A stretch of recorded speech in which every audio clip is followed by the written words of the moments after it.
Welcome to Discover Resilience, the podcast, a series dedicated to deepening conversations around a critical shift, how organizations are breaking down silos to achieve true enterprise-wide resilience. Join us as we sit down with customers, industry leaders, and Everbridge experts, exploring everything from the philosophical to the strategic and the tactical steps of what it truly means to build and maintain resilience. I'm Casey Daghai. And I'm Shay Bond. We're your hosts, and with a combined 30 years of experience in the resilience space, we've seen firsthand what works and what doesn't when it comes to resilience, and we're excited to bring those conversations to you.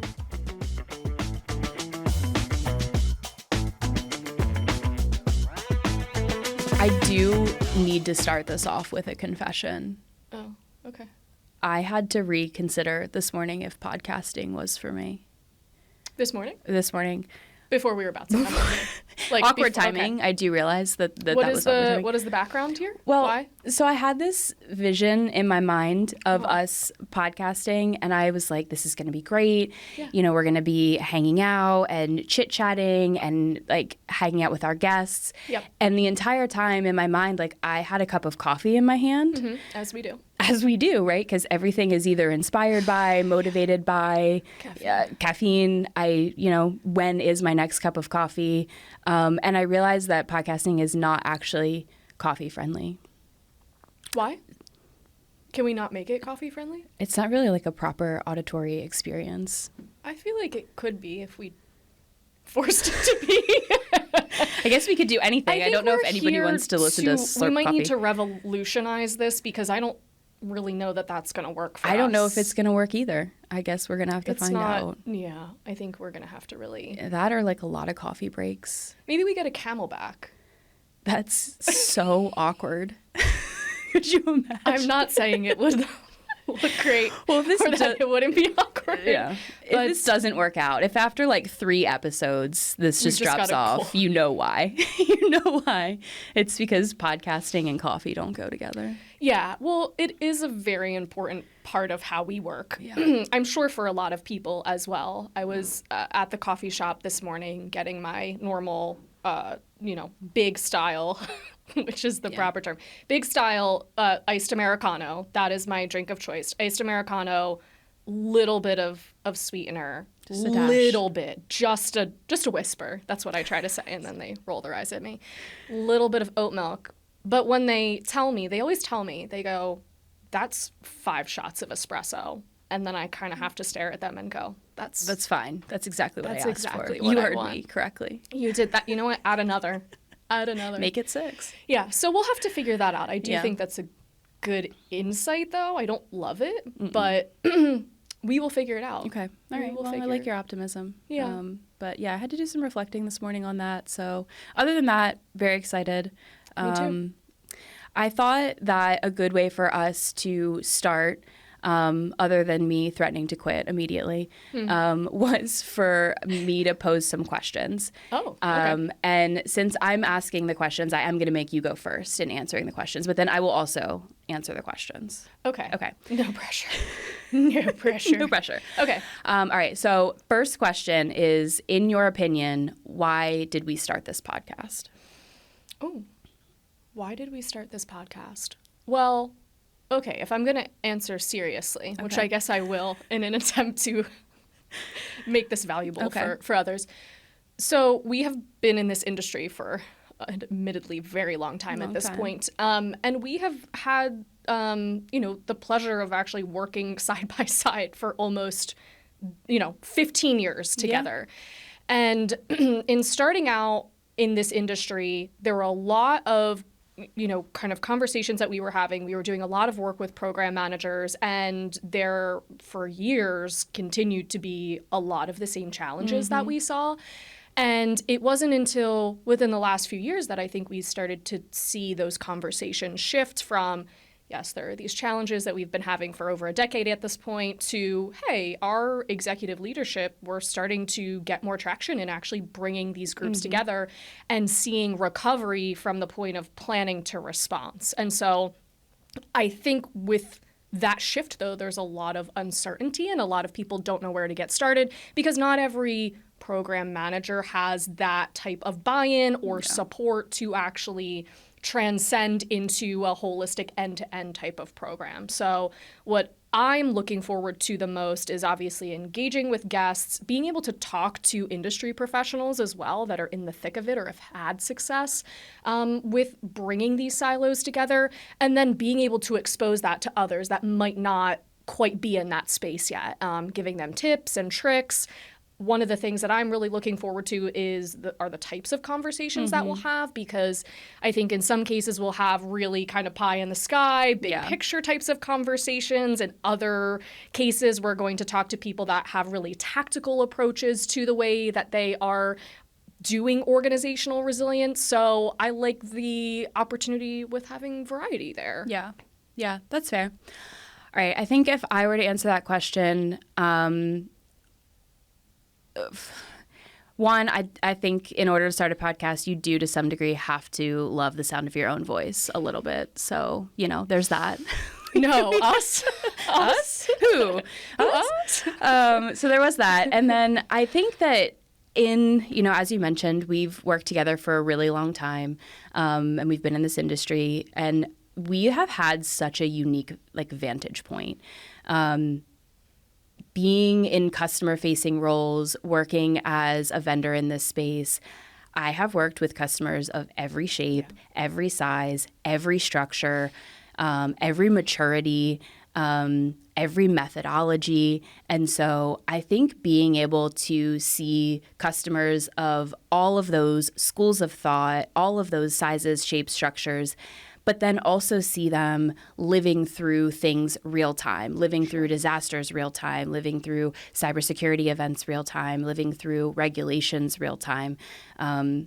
We've just gotten to experience so much and learn so much, and be in that space with them. And it's also given us such an opportunity to meet a lot of people. And so, when we started thinking about this opportunity of, hey, we see things changing, we see things starting to evolve. And we also have this really great network of people that we've gotten to know over the years. And when we started thinking about, is this something that we want to do? Is this something that we could do? Would people be interested? I mean, nearly every single person that we reached out to was like, yeah, absolutely. Yeah. And I think that's a really cool point as well, kind of going back to what you were talking about, different maturity levels, different size organizations, different size teams, right? We work with a lot of organizations that it's just one person running their program part-time in addition to their other roles. And then we work with other organizations that have really large programs. They have whole teams dedicated to response, recovery, security, and et cetera. But one of the really nice things about being in this industry for so long, our entire careers, is that we have created that rapport, but it's also, I think the space is a nice size where you run into the same people over and over again, and they all know each other. And so I think that's really cool too, to be able to bring guests on to the podcast so that somebody listening could say, oh, I know that person. Right. I've worked with that person before. And, we have had a really great opportunity to get to work with some of these folks that now are, the resilience professionals that we are supporting. So that's really exciting to get to, work with these people that we have worked with for our entire careers. Yeah. So. And we also had the support of our executive leadership team. So that was really exciting. We kind of came forward and were like, hey, this is something that we'd really like to do. And it was all gas, no brakes. And so that was really awesome. And then we also had the support, a little begrudgingly, of our producer, Jim Braley, James Francis. Yeah. So off-screen Jim. Yeah. So. Behind the scenes Jim. BTS He's like the Jim. Wizard of Oz, right? So yeah, super, super exciting. Okay, next question is, what do you think will be the most annoying thing about having me as your podcast co-host? We're doing this, we're going recording for this? it. Yeah, let's put it out there. Okay, I feel like this has to be, when somebody asks you what your, weakness is or whatever, it has to be spun in a way that is somehow positive. Self-deprecating or something. No, because otherwise, you really want me to say something annoying? Just no, you go for don't. it. You absolutely don't. Most annoying thing. I think that both of us, I'll pull myself into this, Smart. have maybe some perfectionist tendencies. So I think that would probably be it. We're just, the expectation is going to be super high that we both, for the record, set ourselves. Nice. Do you think that's a proper response there? Most annoying thing? I think that paired with that we have different working styles. We do. Yeah. So. Which I think it's actually a good thing. Yeah. Totally. What was the pause? What was the pause there? No pause. No. Yeah, Okay, just nothing like to more be of a meditative moment. Okay. You do a lot of meditating. Is that a new? Yeah, that's a new hobby for you. Yeah, okay, that hobby. I'm just learning about now. Offsetting. Well, the coffee I guess drinking. it's not great that we have different working styles. No. So we'll see how this goes. No, it's gonna be wonderful. It's gonna be wonderful. All right, and then you kind of answered this already. I was going to ask you what you're most excited about. What was going to be the most annoying thing about me? Our different working styles. Yeah. Okay. You are much more of a planner. You're more of a. I am in the planning space. You are in the planning space. You like to have things done much more in advance. Yeah. You're like hey, solid year in advance. Yeah. And I'm like, I'm gonna get the same thing done and with a high level of quality and perfectionism, but we are operating on different timelines. We definitely are. We're operating on very different timelines. Yes, but we get there. We do get there. We do get there. Yeah. It's just a journey. I'm going to stress you out in the interim. Always. A little bit. Yeah. Always. Absolutely. So, yeah, no problem. Yeah. It'd be great. I'm always stressed, so it's fine. Yeah. You're used to it. Yeah. Okay. All right. So you answered a little bit about what you're looking forward to the most. Anything else come to mind, like looking forward to the most? I really am interested in taking, this kind of different variety approach to conversations. Because look, at the end of the day, we could sit here and just kind of go through pretty standard industry topics around regulations or new emerging threats that we're seeing that people need to be prepared for. And we will be doing that. But what I'm excited about is to take a little bit of a different vantage point in some cases, or for some of the guests that we're looking to have on, we're going to be doing some career spotlights to actually talk about how do people get into this space? How does one, get into to become a VP of security operations? We're also going to highlight personal resilience stories as well. How are the folks that we work with, how do they bring kind of the work part of resilience into their personal lives, or is there a relationship between, kind of the two of those? So I'm really looking forward to that piece. And again, just kind of going back to being able to broaden these conversations to other resilience professionals in the space so that, maybe those listening can feel validated in maybe some of the questions that they have, or maybe they're trying to do something differently, or just the general insights of being able to bring something back to their program. Exactly. So I'm really looking forward to us being able to, again, broaden that out and, have some listeners be like, okay, that was an interesting conversation. Yeah, something a little different, something maybe a little bit new. I'm really looking forward to kind of the tangible takeaways. I know that's something that we talked about a lot. Like one of our goals is for our listeners to be able to walk away with something from every episode. To something actionable, something that it's like, okay, if the content of this episode was really interesting to you, or you thought, wow, I'd like to go be able to implement that, here are 1, 2, 3 things that you could go action on that are reasonable. And I'm also really looking forward to broadening our horizons a little bit in terms of our knowledge. Obviously, we've spent most of our time in business continuity, disaster recovery, but a lot of our guests are in extensions of spaces that we've not had as much exposure to. So that is kind of some of the stuff that I'm looking forward to learning a lot more about. So really exciting, really looking forward to it. And I think with that, let's get into it. Let's do it.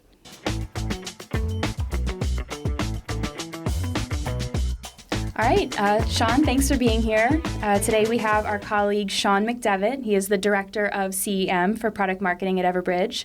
Sean has spent over 6 years at Everbridge, serving in various roles, including Sales Engineering Manager. Prior to Everbridge, Sean spent time at high-growth organizations like Moment Feed and Qualtrics, where he helped nurture remote teams to become customer-centric and innovative. He lives in Atlanta, Georgia, with his wife Melanie and their 2 dogs, Shankly and Trent.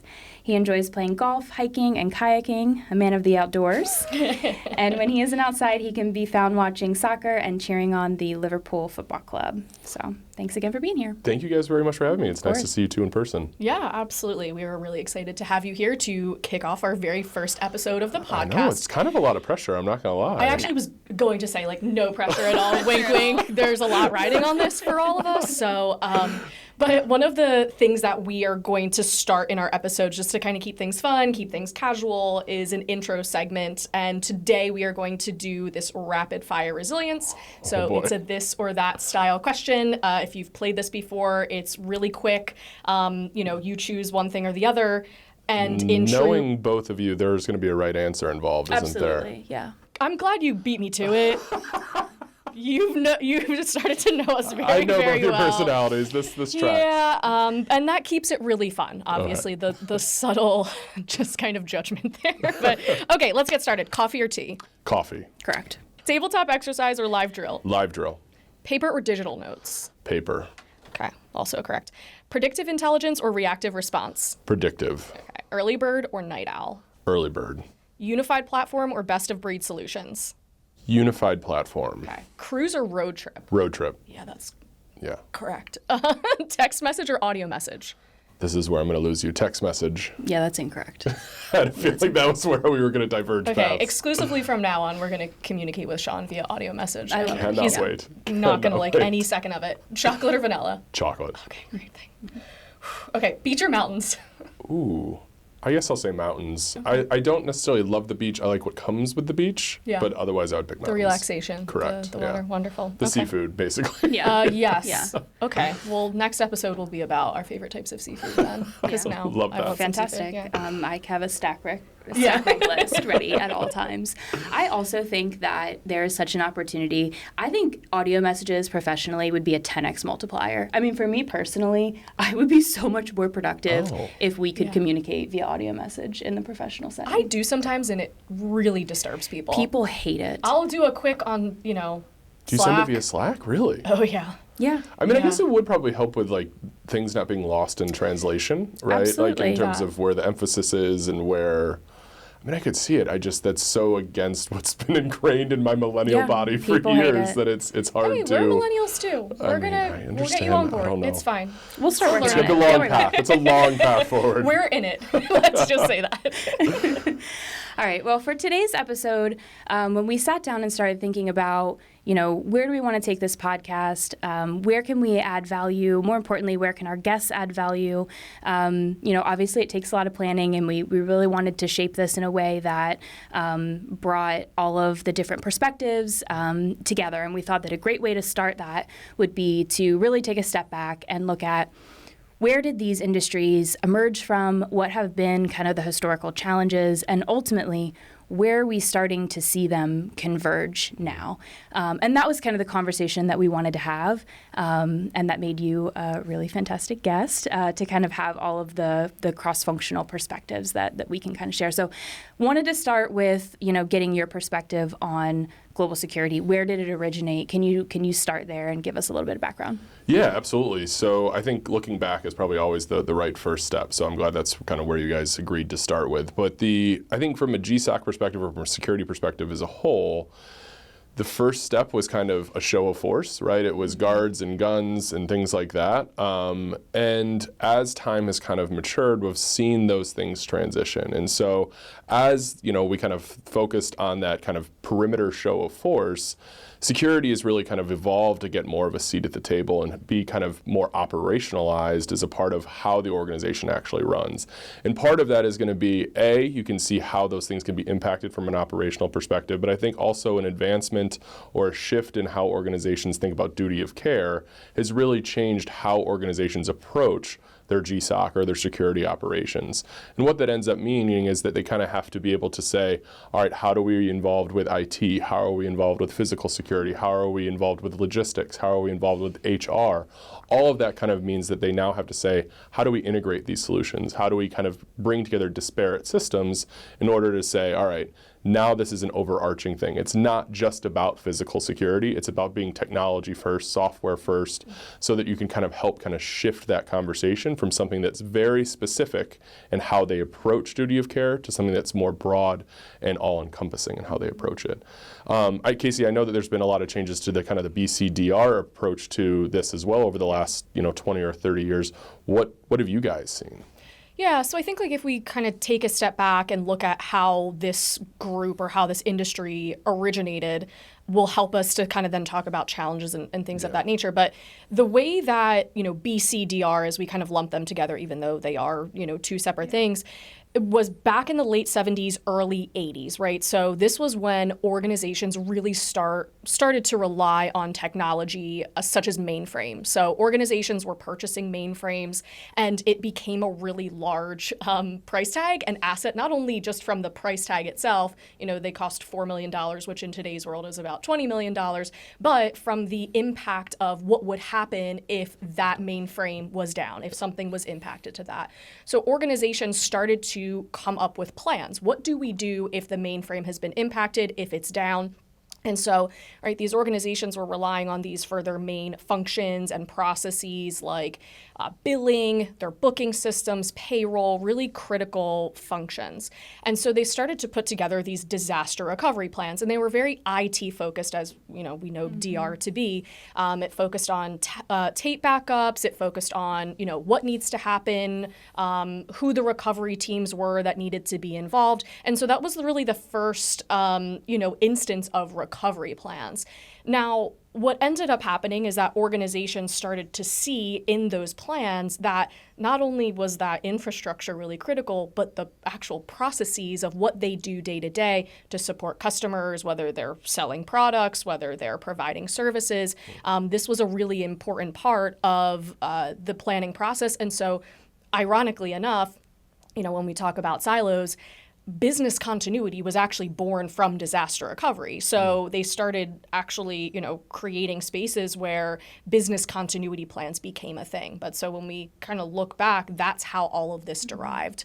And this is also how a lot of the regulations and compliance were born, especially around the financial sector, because of the potential financial impact and the economic impact as well. And so that's how kind of all of that started. But, when we talk about the origination of disaster recovery and business continuity, we always talk about the irony of business continuity coming out of disaster recovery, and that those are still in a lot of organizations still too siloed groups. Yeah, and that's been one of the biggest was initially one of the biggest challenges of the silos. It remains a challenge. It's not as bad, but it was initially a challenge, is that you have these two groups, and these groups have such dependent information, and there is so many gaps between the two, and so much risk lives there, and these two groups were not communicating with one another.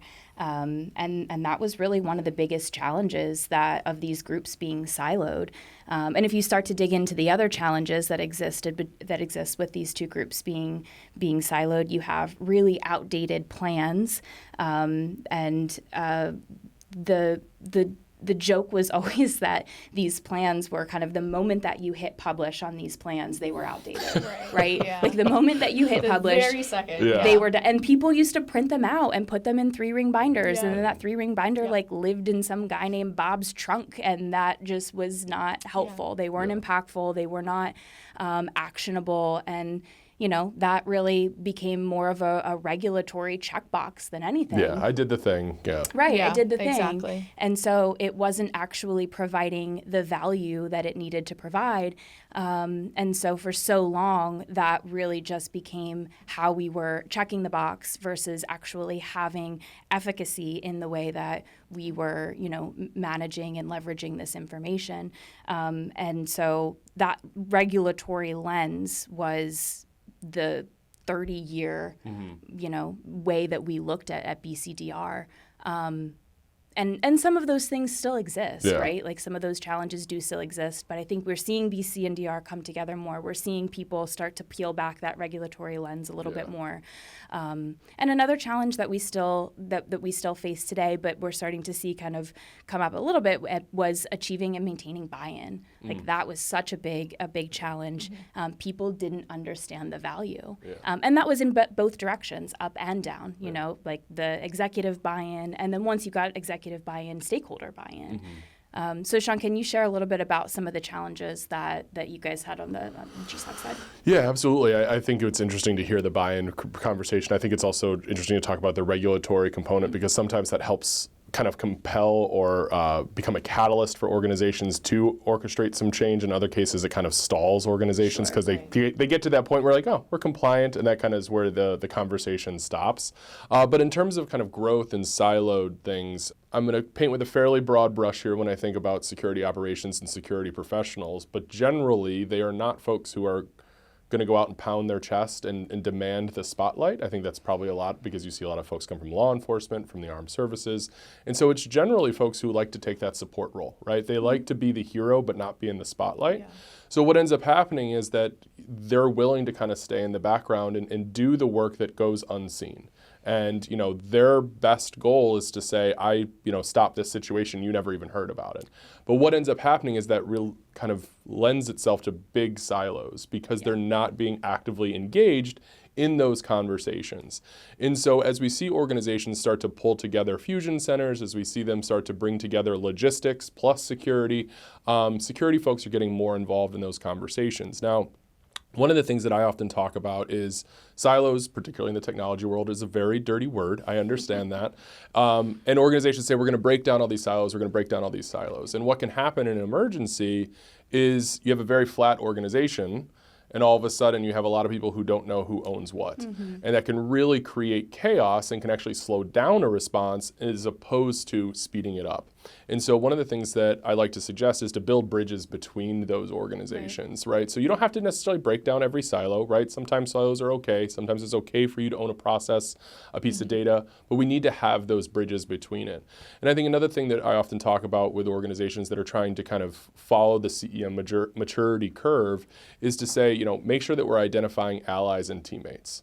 So as we go to break down those silos or build those bridges, make sure that we have allies and teammates. Now, the difference between those two is an ally who's someone who's going to help you endorse or support your process or that new technology or that hiring of a new person. A teammate is someone who's in the foxhole with you. And I think that really helps kind of folks figure out who's going to work with them on different projects, but also kind of figure out, all right, where am I listening to folks? Where am I trying to ask for more advocacy as a part of that process? Casey, what would you say in terms of like silos and BCDR? Obviously, there's been a maturity curve for there as well.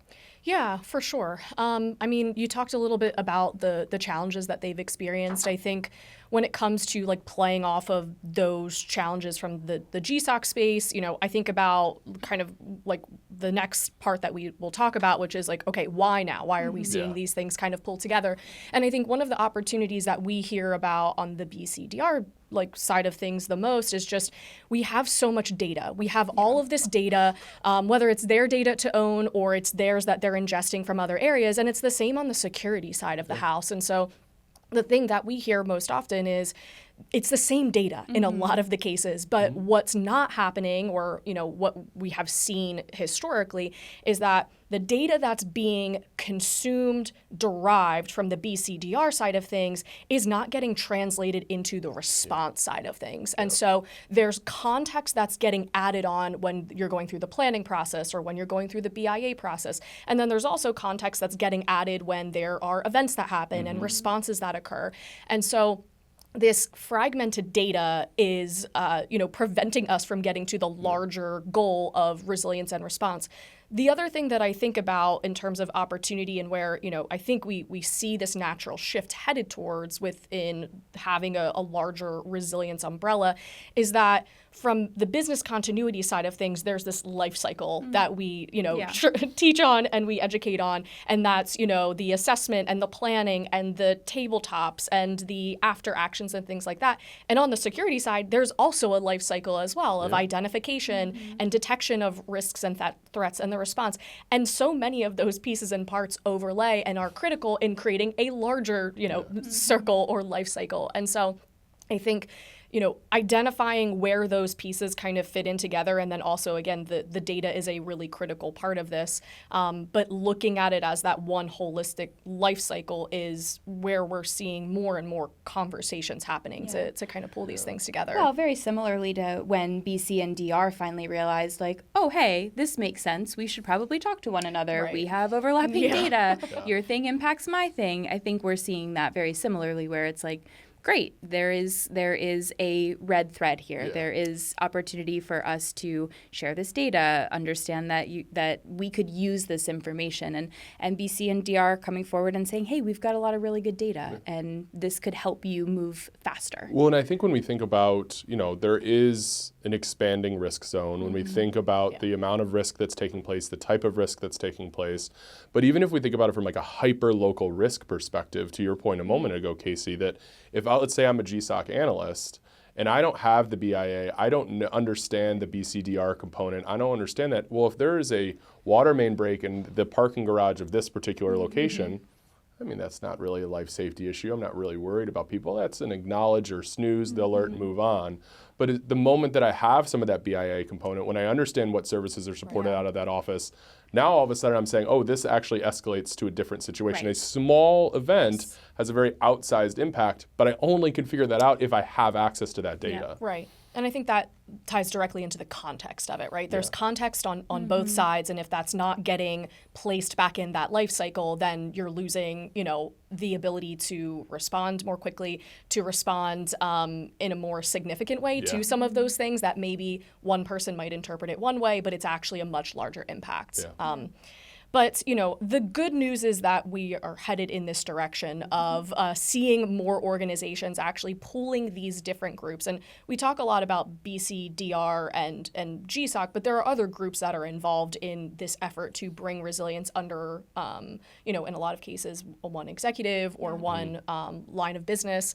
And so, the question that we then have is, why? Why is that happening? Because for both of us that have been in this space for a really long time, those challenges existed for a very long time. And it wasn't until the last 5 years, maybe, that we have started to hear about people's titles changing from business continuity to business resiliency.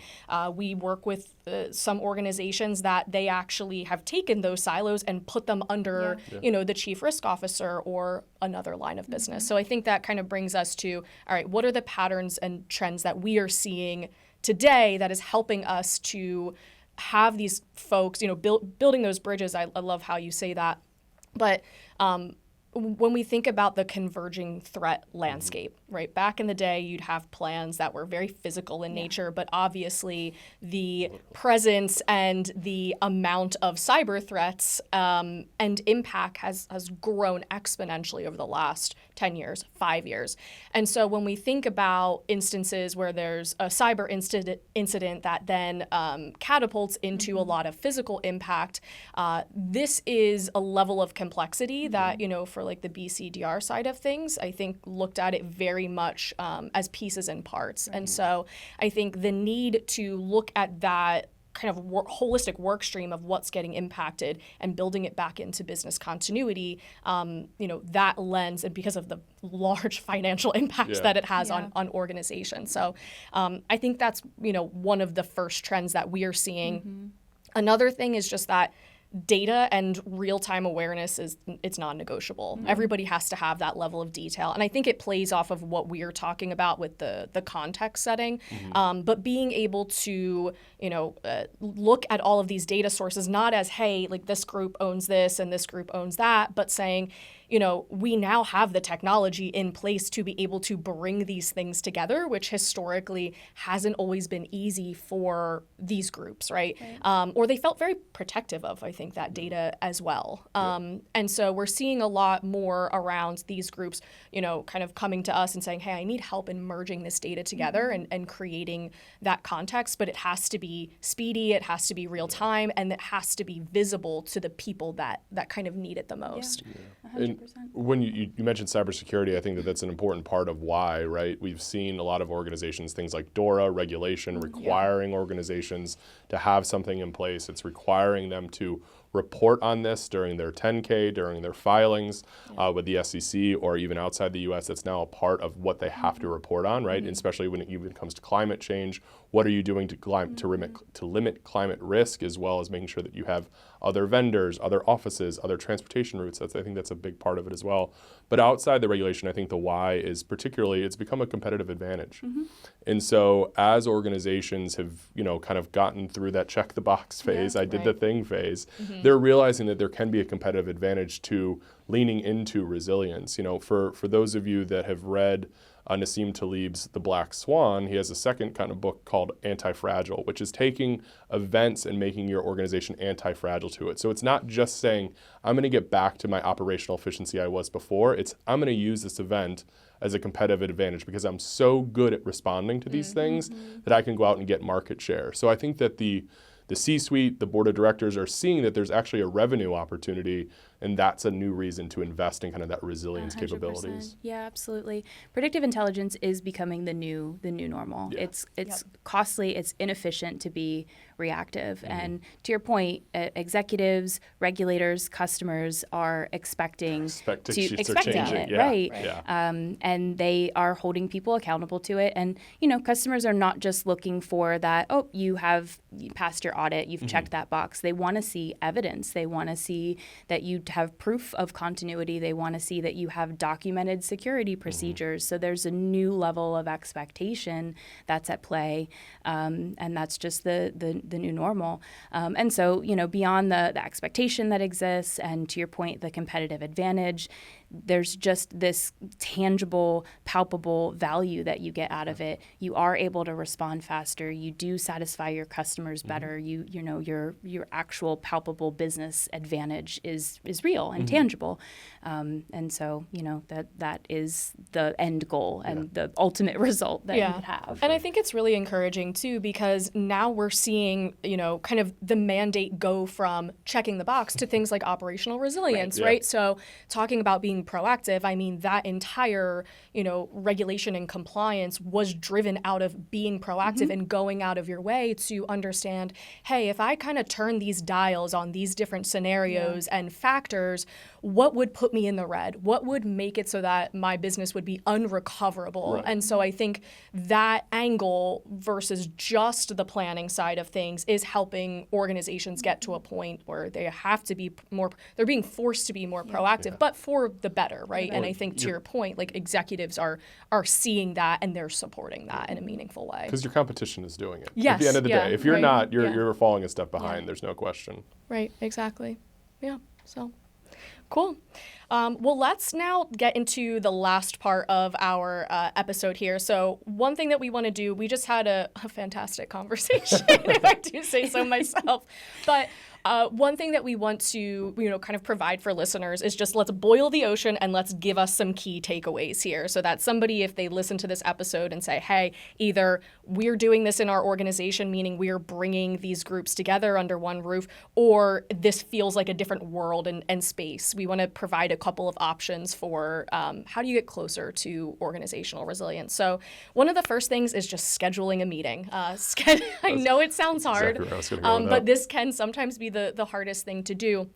And what I mean is take a look at all of the people, right, within your organization that own resilience, right? And it could be crisis management, it could be legal, it's going to be business continuity, disaster recovery, security, and set up time with them, right?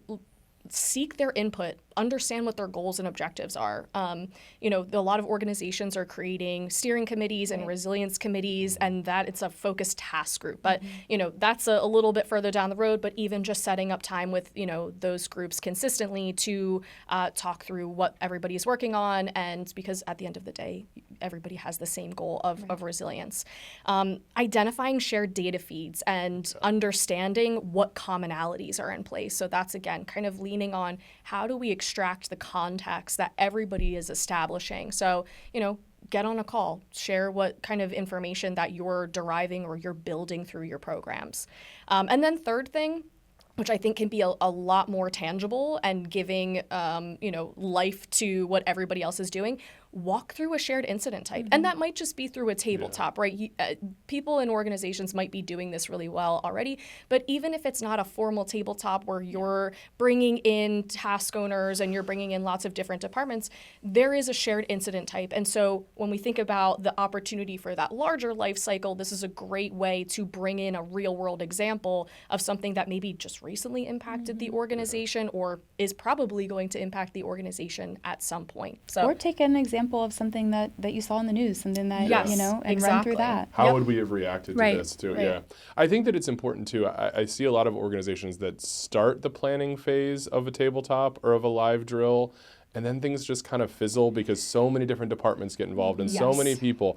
And it's great to do those large scale events or those large scale drills or tabletop exercises, but it's okay to start small. It's okay to do it amongst a department or a specific location and just kind of do those, because regular tests, even if they're small, still get you on that path to resilience, and it's going to help make practice makes perfect, right? And so I think that that's one thing that I would kind of just suggest to organizations is it's okay to start small when it comes to either the meetings, when it comes to collaboration, or the tabletops or the live drills for sure. Yeah, most definitely. Yeah. Awesome. Well, that is a wrap on our first episode of Discover Resilience, the podcast. Thanks for kicking things off with us, Sean. Thank you. It was an honor to be the first guest. I sincerely appreciate it. Yeah, we appreciated you being here. Yeah. All right. Catch more episodes wherever you stream your podcasts. Thanks for tuning in. And until next time, stay resilient.